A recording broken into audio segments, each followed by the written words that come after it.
If I asked you the odds of finding a shiny Pokemon, what would you say? Probably about 1 in 8,000, right? But what if I asked a slightly different question? What if I asked you the odds of finding a shiny Pokemon within 2,500 encounters, or after 10,000? It's not so simple now, is it? Starting in Generation 2, Pokemon could be screaming. Oh my god! Oh! Shiny Regirock! People love to quote statistics about These last few days, Strudel has just not really. shinies. I'll give you $1,000 if it's red.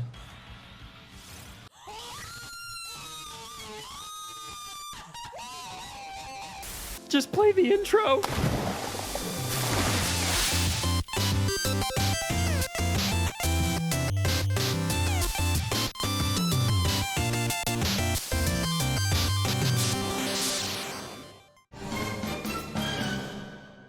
I've always found shiny hunting fascinating. People are willing to embark on these super long hunts for one specific shiny Pokemon, knowing damn well it might never shine. Now, of course, we know that the probability of the Pokemon never shining is essentially 0, even with tiny odds like 1 in 8,000, but how do we know that? How do we know that it will shine eventually? It feels intuitively correct, but it's one of those problems where when you start throwing your brain at it, it is shockingly counterintuitive. It starts to feel like one of those things where you just say, oh, well, that's just how it is. But this question of how likely it is for something with a certain probability to take a certain number of attempts, the question of a probability, is pretty tough. But shiny hunters say things about odds with such confidence. They seem to know when they should feel good about a hunt or start feeling bad about a hunt. I want to understand everything there is to know about shiny hunting and the probabilities and maths behind it. And I want you to understand also. My hope for this video is that it can serve as a sort of Bible for talking about probabilities in shiny hunting and what all the numbers mean. I wanted to start making this video about 6 months ago, but it just didn't feel right to start making a video about full odds shiny hunting without first experiencing the odds for myself. So about 6 months ago, I embarked on my first ever full odds shiny hunt in preparation for this video. I wanted to experience the probabilities of shiny hunting firsthand. I really wanted to get into the mindset of a shiny hunter. Not only that, but this way we'd have hard data and first-hand stats to analyze in this video. As an added bonus along the way, I'll show you some clips of certain shiny hunts from other shiny hunters that are so unrealistic they will make you doubt reality. But before we do any of that, deciding to do a hunt of my own begs the question, what Pokemon am I gonna hunt? And in what game? The first decision I made is that I wanted to do this hunt in a game in which the odds were still 1 in 8,192. Starting in Generation 6, the odds were effectively doubled to 1 in 4096 instead. So that just meant I wanted to do the hunt in a game before Gen 6. Regular viewers of this channel will not be shocked to find out that Gen 3 is my favorite Pokemon generation, so we'll do the hunt in those games. Wait, hang on, everybody knows the odds are 1 in 8,192, but where does that number even come from? If this video is to be the definitive resource on shiny hunting probabilities that I'm claiming it to be, we should probably establish where that number comes from. In Generation 2, the generation that introduced shinies, a Pokemon will be shiny according to its DVs. DVs, or determinant values, are the precursor to IVs. Each Pokemon has a randomly generated DV for each of its stats. If the Pokemon's defense, special, and speed DVs are all equal to 10, and the attack DV is 2, 3, 6, 7, 10, 11, 14, or 15, then the Pokemon will be shiny. The odds of all of these things coinciding is 1 in 8,192. Coincidentally, due to the fact that Pokemon in Generation 1 also calculate their stats based on DVs, if you catch a Pokemon in red, blue, or yellow that has these DVs, and then trade that Pokemon into Generation 2, Gold, Silver, or Crystal, the Pokemon will be shiny even though you caught it in a Generation 1 game, a game before shinies existed. So that's pretty cool. From Generation 3 onwards, the shiny calculation is instead based on personality value, or PID. Every Pokemon is given a randomly generated personality value. This value is represented by a 32-bit unsigned binary integer, and it determines a lot about an individual Pokemon, including shininess. Additionally, when you create your file, your trainer is given a trainer ID, which you can check on the trainer card, and a secret ID, which is not a player-facing number. The function that determines if a Pokemon is shiny or not leverages the trainer ID, secret ID, and the Pokemon's personality value. The numbers are combined using something called an XOR, an exclusive OR function. I covered XOR in my video on making a computer inside Pokemon Sapphire, so watch that video if you need a primer, but basically when comparing two binary values, an XOR function returns a 1 or a true only if one or the other value is 1, but not when both are 1. And not when both are 0. To determine if a Pokemon is shiny or not, the game performs a bitwise XOR on the trainer ID, the secret ID, the first 16 bits of the Pokemon's personality value, and the second 16 bits of the personality value.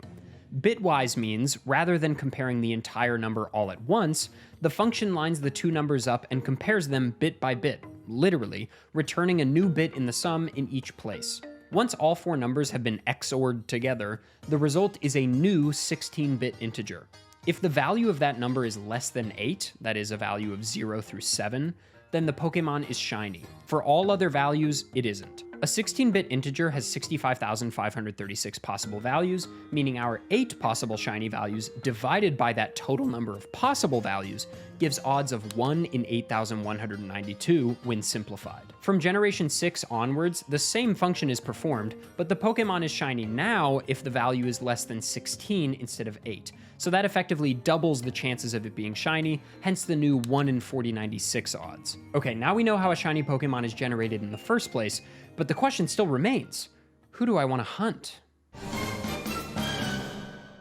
For me, the choice was obvious. Having never done a full odds hunt before, I wanted my first one to be special. I wanted to do it for my favorite Pokemon. As someone who grew up as a certified #dinosaur kid, my list of favorite Pokemon looks like this. Aren't they great? Top among this list, though, is this king. I mean, he's just perfect. I love Pokemon that look like Godzilla, like Tyranitar and Aggron are both at the top of the list, but it's Mecha Godzilla, dude. Aggron is he's just perfect. He's perfect. Unfortunately, there aren't any Aggron encounters in Generation 3, so I decided to go for the earliest member of the line that you could find the earliest on in the game, Aggron.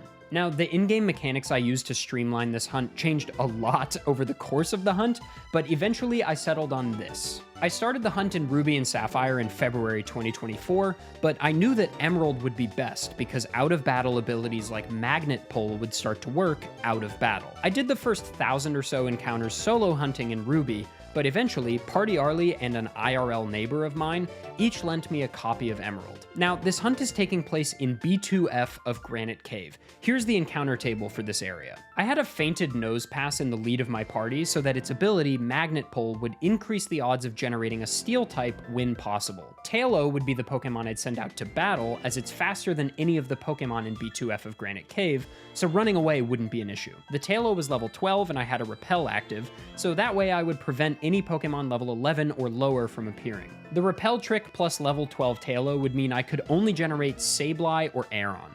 Additionally, Magnet Pull forces a Steel encounter when an encounter is generated 50% of the time. This means that 50% of the time, you'd get an Aggron guaranteed. The other 50% of the slots would be occupied by 2/3 Aggron and 1/3 Sableye, the normal encounter table. This meant, on average, I'd see about 83% Aggron. The final two steps to the setup that came later on were adding in a White Flute to increase the overall encounter rate by 50%, and the Acro Bike so that I could hop in place without moving around, making the hunt physically less demanding on my thumbs. Thank God. Through all of this setup, I came to appreciate the hard work that goes into setting up a hunt properly.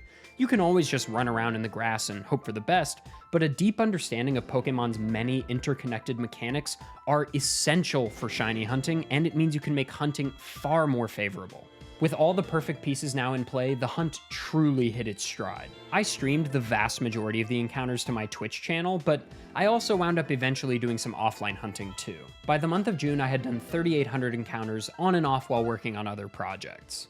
Enter June 21st, 2024. My stream on June 21st started off as many of my streams do. I booted up a difficult challenge run of a game I really like. Today's main course was a randomizer in Ocarina of Time, but this particular rando is called No Logic, which means that there is no logic behind where items are hidden. It's truly completely random, meaning that an item you need to complete the rando seed, say the bow, might be locked behind needing the bow, rendering the seed incompletable. I've had very few incompletable seeds, and I have done a lot of no logic randos, but it has happened. The seed became very clearly tough very quickly. Within the span of an hour, I proved definitively that the seed was unbeatable. A fun challenge and a silly thing to prove in its own right, but a stream of just a little over an hour wasn't really long enough to call a full stream, so what now? This is when a moderator of mine gave me the suggestion. What about some Aggron encounters? It had been almost a month since I did some proper encounter grinding. Given that, I thought, why not? I mean, it's time to get back on the saddle. I gotta get this hunt done so that I can make this video. Let's do it. So I set up both my games, started around encounter 3800, and started hopping along on that acro bike. Then, about 150 encounters later, this happened. Yes, Hausu, that's correct. I wish I saved that stream. Oh my god! Oh my god! Oh my god, dude!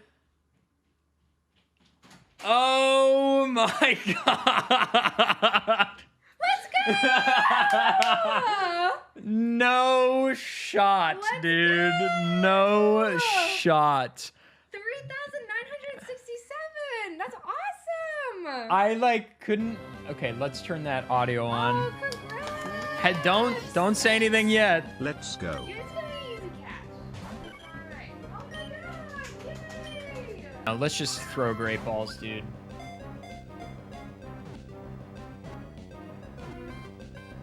Yeah!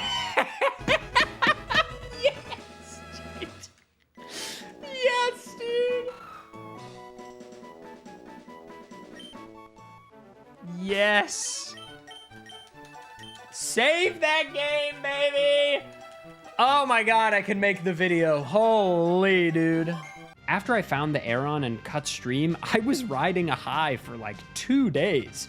It was awesome. I completely understand it now. Shiny hunting rocks. I then, over the course of the next few streams, beat all of Pokemon Emerald with just that shiny Aggron and his evolutions, which was super fun. And you can see that full playthrough on my second channel, which is linked in the description. But now we have sweet, sweet data. So, how lucky was this Aggron?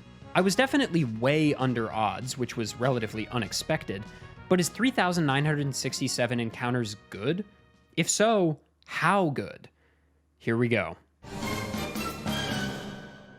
In order to be sure that the information I present in this section of the video is as accurate as possible, because I'll be the first to tell you I'm not the best at probabilities and statistics, I called upon the help of my actual real-life friend, Dr. Jimmy Poopins.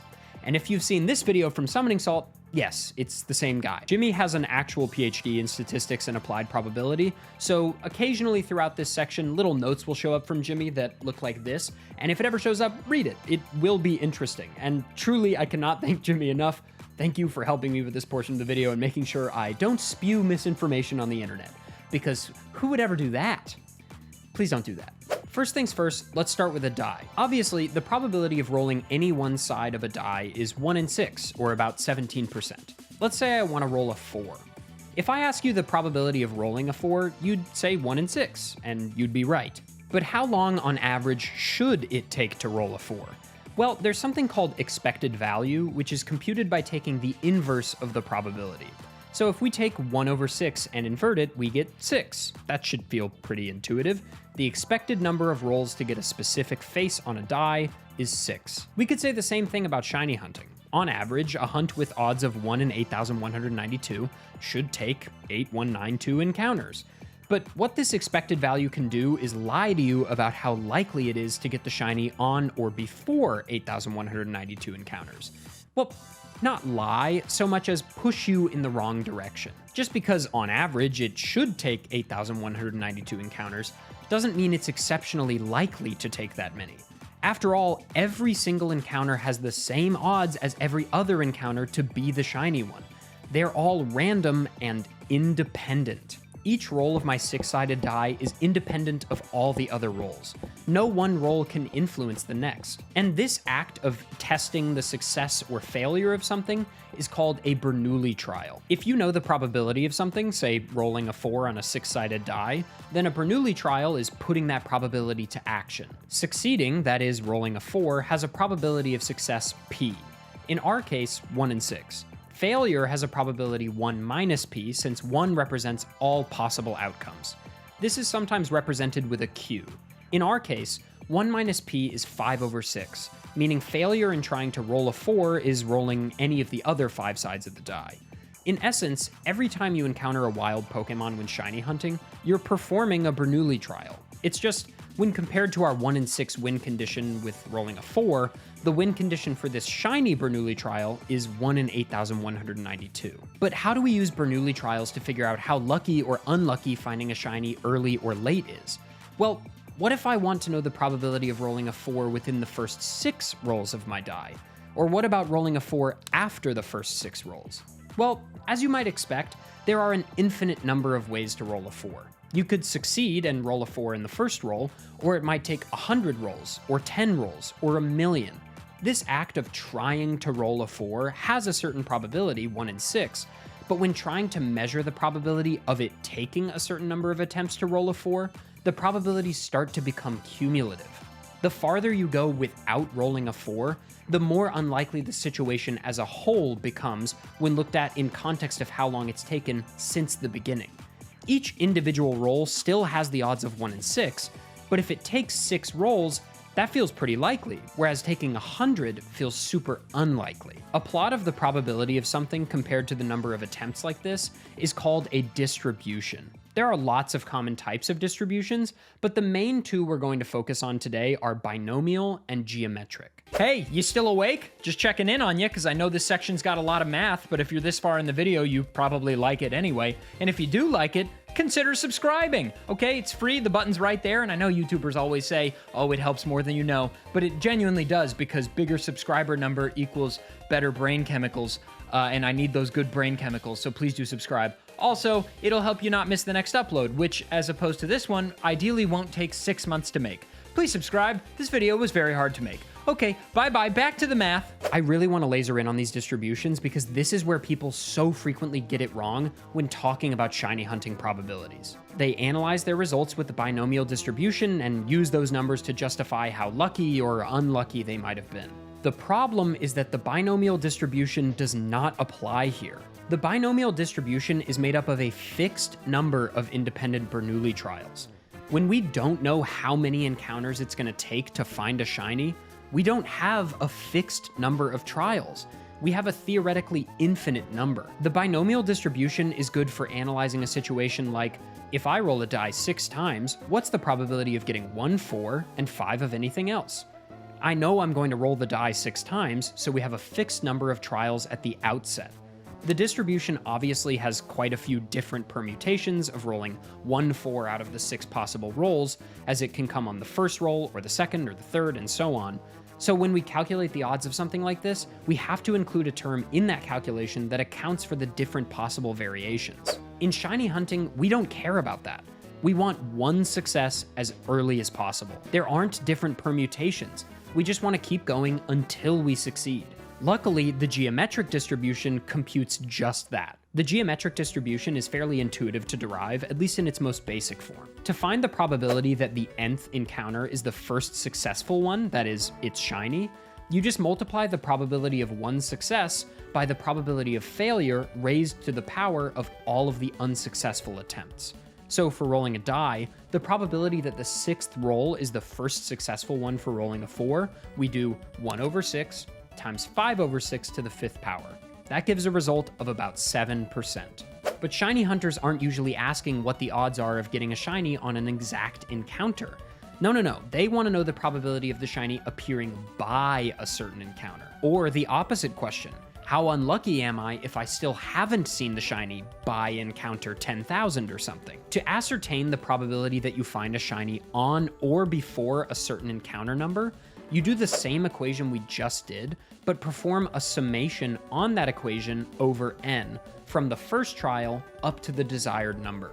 You're basically adding the probabilities of each individual case together. You're adding the probability of seeing the shiny on the first encounter to the odds of seeing it on the second and the third and so on up to, say, the 10,000th. To find out how unlucky you are if you still don't have the shiny by 10,000 encounters, you just do 1 minus that result. So let's try this out on my shiny Aggron. I caught the Aggron on encounter 3,967. The probability of catching Aggron on exactly this encounter is 0.008%. But that number isn't super important as it doesn't really tell you much, since each individual encounter is obviously going to be unlikely. Saying, what are the odds that I catch the shiny on exactly encounter 40,000 is really unlikely, as all of them are. The odds of getting the shiny within the first 3,967 encounters, however, is much more statistically interesting. That comes out to 0.38, or about 38%. This means I was pretty lucky, as you might expect, given that I was below half odds. If you're doing a full odds hunt on 1 in 8192 odds, you'll get the shiny as fast as I did, or faster, about 38% of the time. Conversely, that means that you have a 62% chance of it taking longer than that. Just for kicks and giggles, let's see the odds of getting a shiny on or before the expected value of 8,192. That comes out to 0.63 or 63%. So if you reach odds in a hunt like this, you're only 13% better than a coin flip, but you are more likely to have seen it than not to have seen it by this point. I really want to stress though that every single encounter is completely independent of all the other encounters. There's a property in probability theory that's relevant here called the memoryless property. These events are independent. Each individual encounter has no bearing on the next. If you're on encounter 100,000, the game isn't going to go, oh man, they've been hunting for a while. Let's throw them a bone on the next one and make it shiny. Shiny hunting is memoryless by definition. The game doesn't remember that the last 1, 2, 10, or 1,000 encounters haven't been shiny. It doesn't remember anything. It doesn't know anything. It's a game. It's completely random and independent. So although I might say that 91% of shiny hunts for Aggron will have seen it by encounter 20,000, that doesn't mean your odds increase when you cross that threshold or anything. It's still 1 in 8,192 every encounter after that. I will now do the thing you all want me to do, and the thing I promised I would do at the beginning of the video, and show you some clips of people getting unbelievably unlucky and some people getting unbelievably lucky shiny hunting, and then I'll show you the odds.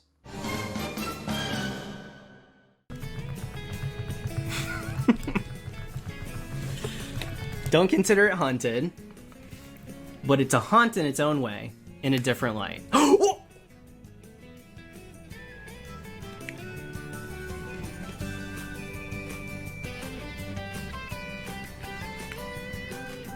According to the geometric distribution, you are 99.98% to get this shiny Registeel on or before encounter 70,000. To get the shiny after encounter 70,000 then is 0.02% or 1 in 5,000. You can almost think about this like each individual complete hunt for Registeel as an encounter. 4,999 of those encounters found Registeel well before 70,000. In fact, you're already 99% to have found the shiny by encounter 40,000. Let alone 70. But the thing I want to stress here is that although Dallas got incredibly unlucky here, this isn't in the literal sense unbelievable. Is it really unlikely that this hunt took this long? Yes, and I think by his reaction you can tell that Dallas was ready for this hunt to be over. But those tiny bars off far on the wings of a frequency distribution exist for a reason. It can happen, and it probably will happen to someone. Just because something is incredibly unlikely does not mean it's impossible. Of course, there are certain astronomically small probabilities that haven't happened, but I want to steer you clear of thinking about small probabilities as impossible. It's not that it hasn't happened to anyone, it's that it hasn't happened to anyone yet. I do want to stress though that in all of my research I could not find a shiny hunt more unlucky than this one that was at least documented on video. So Dallas, Godspeed, soldier. Thank you for your sacrifice. I'm so sorry. But on the other side of things, it's also incredibly unlikely to have a super lucky hunt, just like it's unlikely to have a super unlucky one. So let's watch a clip of an unbelievably lucky hunt. He's just fast and has a good toolkit for stuff like that. Whoa! No way! Shiny Swinub? I'm sorry if like I was cupping the mic and did that, but that was so fast. That was like maybe 10 encounters. 16 encounters. 16. Full odds, 1 in 8, 192, 16 encounters. Getting the shiny at or below 16 encounters is 0.2%. But again, Absol has done hundreds and hundreds of shiny hunts. Throw enough darts at the proverbial dartboard and you are bound to hit a really lucky bullseye sometimes. And you're bound to be really unlucky sometimes. Not only that, but there are probably hunts documented online that were faster than Absol's or longer than Dallas's. If you know of any hunts like this that have video evidence, please shout them out in the comments. I would love to see them. I've talked loosely about this concept before, but there are tons of people playing Pokemon at any given moment. And I'm not just talking about Twitch streamers or YouTubers. People who've made good life decisions, unlike us, also played these games. Across the millions and millions of people who have played Pokemon, a large swath of those people have seen shinies. If you get even more granular, there are lots of people shiny hunting at any given moment. Maybe not millions, but lots. With that many dedicated people working all the time at getting encounters, crazy things are bound to happen sometimes. For every 50 hunts that take around the expected 8,000 encounters, there are bound to be some that are faster than 100 or longer than 30,000. The clips I've shown you in this video aren't even going to be partially representative of the sheer number of insanely lucky or unlucky hunts that have happened in the world in all of time. Hell, the vast majority of unbelievable hunts probably weren't recorded.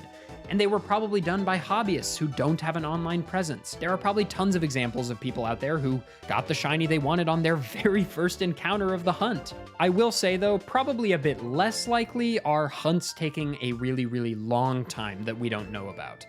I think it's a bit less likely that people who don't stream their attempts or keep diligent track of their encounter numbers or really love to do this or stream it full time even would ever continue a hunt past 20, 30, or 50,000 encounters. I just feel like there's a little bit less incentive if you're completely removed from the online world and are just doing it on your own. That's not to say that shiny hunters aren't doing it for themselves, they are, but I think putting a camera on it and having it streamed online or recorded to post on YouTube probably influences you a little bit to keep going when the hunt goes really long. After all, when you eventually find it, it's gonna be awesome. People are gonna go crazy. We had that in this video. It's really cool to see.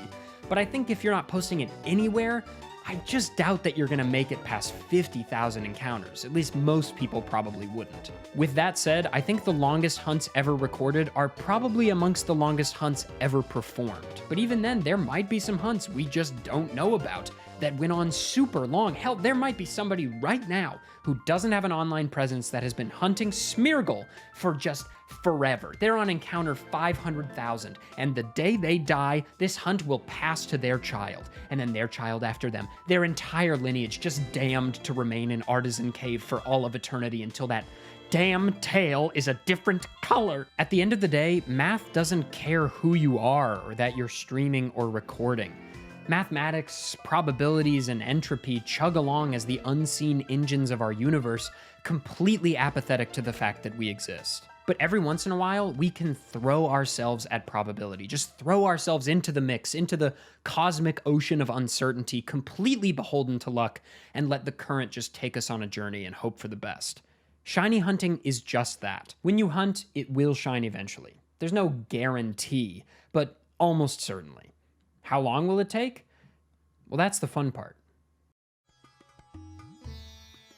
I wish I... Ha! You thought I'd show the clip again, but nope. Surprise! I got more stuff to say. But, can we maybe zoom... Can we zoom in? Can we zoom in? Okay, thank you. It should be pretty obvious given the topics that I cover in my videos that I'm pretty passionate about learning and education, but given that you made it this far into this specific video, I'd wager you like learning too. That means that Brilliant is perfect for you. Brilliant is a delightful online learning platform where you learn by actually doing. Their interactive courses make it super easy to learn and then help you to do the hardest part of learning, which is practicing to keep all of that stuff you just learned inside of your brain. Side note, why is it so hard to remember stuff? Nobody knows? Okay, cool. Well, the bottom line is their interactive tools will help you practice the things you just learned immediately in fun, interactive ways to help you with retention. They also have a wonderful Intro to Probability section in their data science course, so if you want to take what you learned in this video and keep learning, that's where I'd go next. Plus, they've got courses in programming, math, science, and more. Go to brilliant.org/ADEF or just click the link in the top of the description, and you'll get a 30-day free trial and then 20% off the annual premium subscription if you stick around. Thank you so much to Brilliant for sponsoring this video. We made it! It's the end of the video. Thank you so much for watching. If you made it to the end, truly thank you so much. Please consider subscribing if you liked what you saw. There's a lot of amazing videos I've got in the pipeline that I don't think you're going to want to miss. Also, on screen right now are my top tier Patreon supporters. Thank you so much to all of them. You can find my Patreon link in the description. Truly, without them, this would not be possible. Thank you so much for watching, and I'll see you in the next one.